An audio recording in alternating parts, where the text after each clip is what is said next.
आज हम आए हैं अटल कैंसर केयर सेंटर में जो अम्बाला कैंट में है और हम बात करेंगे वरिष्ठ चिकित्सक अधिकारी यशपाल वर्मा जी से, जो हमें बताएंगे कि कितने जो कैंसर है जो काफ़ी फैल रहा है उसकी कैसे यहाँ पे इलाज किया जाता है और कौन कौन सी थेरेपी यहाँ पे है और कितने मरीजों का इलाज यहाँ हो रहा है और क्या क्या इन्होंने आगे इसके लिए प्लान्स की योजना बनाई हुई है। तो सबसे पहले यशपाल जी आपका स्वागत है हमारे चैनल में। Thank you.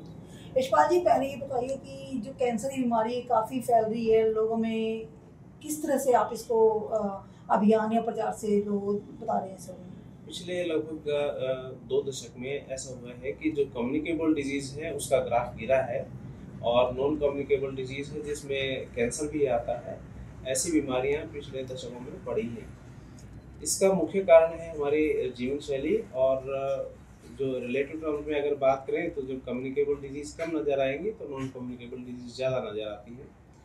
तो मुख्यतः इसके जो लक्षण हैं वो किसी भी ऐसी गांठ, जख्म या ऐसी तकलीफ का जो 1 महीने से ज़्यादा तक लगातार रहे और आमतौर पे दी जाने वाली दवाइयों से ठीक ना हो, तो ऐसे मामलों में हमें संशय रहना चाहिए कि वो कैंसर हो सकता है। दूसरा आपका सवाल है कि हमारे यहाँ पर कौन-कौन सी सुविधाएं उपलब्ध हैं। तो अटल कैंसर सेंटर 2022 से जनता की सेवा में उपलब्ध है और ये ministry of health and family welfare की तरफ से एक टर्शियरी कैंसर सेंटर है।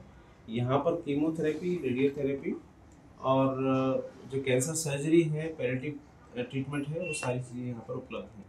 अच्छी बात यह है कि वो फ्री ऑफ कॉस्ट उपलब्ध हैं और बाकी जो सारी सरकारी स्कीमें जैसे आयुष्मान भारत है या गवर्नमेंट एम्प्लॉइज़ के लिए जो स्कीम्स हैं वो सब स्कीम्स हम लोगों को दे रहे हैं। जी सर, जैसे आपने बताया कि काफ़ी स्कीम्स भी यहाँ पे हैं और लोगों को जागरूक, तो सर जैसे कई लोग जागरूक नहीं होते, गांव की अगर बात करें उनको नहीं पता चलता उनको क्या प्रॉब्लम है, इसके लिए किस तरह का अभियान चलाया जाता है सर?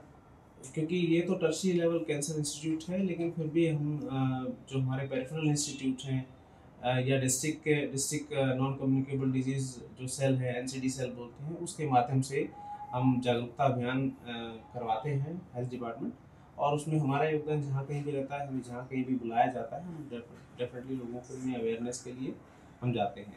इसके अलावा हम साल में कई बार अवेयरनेस प्रोग्राम और एजुकेशन प्रोग्राम है वो हमारी संस्था पे भी करते हैं। तो ये हमारी मुहिम रहती है कि लोगों को ज़्यादा से ज़्यादा हम जागरूक करें।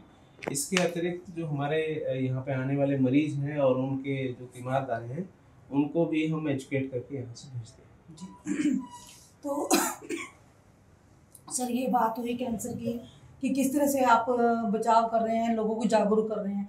सर सरकार की तरफ से क्या क्या सुविधाएं दी जा रही हैं? सरकार की तरफ से कैंसर के मरीजों को जो स्टेज 3 और स्टेज 4 कैंसर के मरीज हैं उनके लिए पेंशन की सुविधा उपलब्ध है। मुफ्त के जो हरियाणा रोडवेज में बस पास की सुविधा उपलब्ध है। और अगर हम नेशनल लेवल पे देखें तो इंडियन रेलवेज है और कुछ एयरलाइंस हैं वो कैंसर के मरीजों के लिए सब्सिडाइज या कंसेशनल जो ट्रैवल फैसिलिटी है वो देती है। और इसके अलावा जो कैंसर मरीजों के इलाज में आयुष्मान भारत आप जानते हैं कि बड़ी एक एस्पिरेशनल प्रोजेक्ट है केंद्र सरकार का, वो बहुत अच्छे से लोगों की इसमें मदद कर रहा है। जी धन्यवाद सर।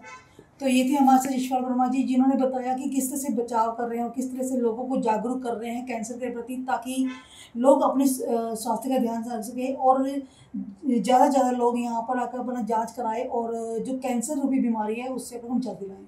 तो मैं पंचकुला से करुणा मित्तल, चैनल इंडियन भारत के लिए।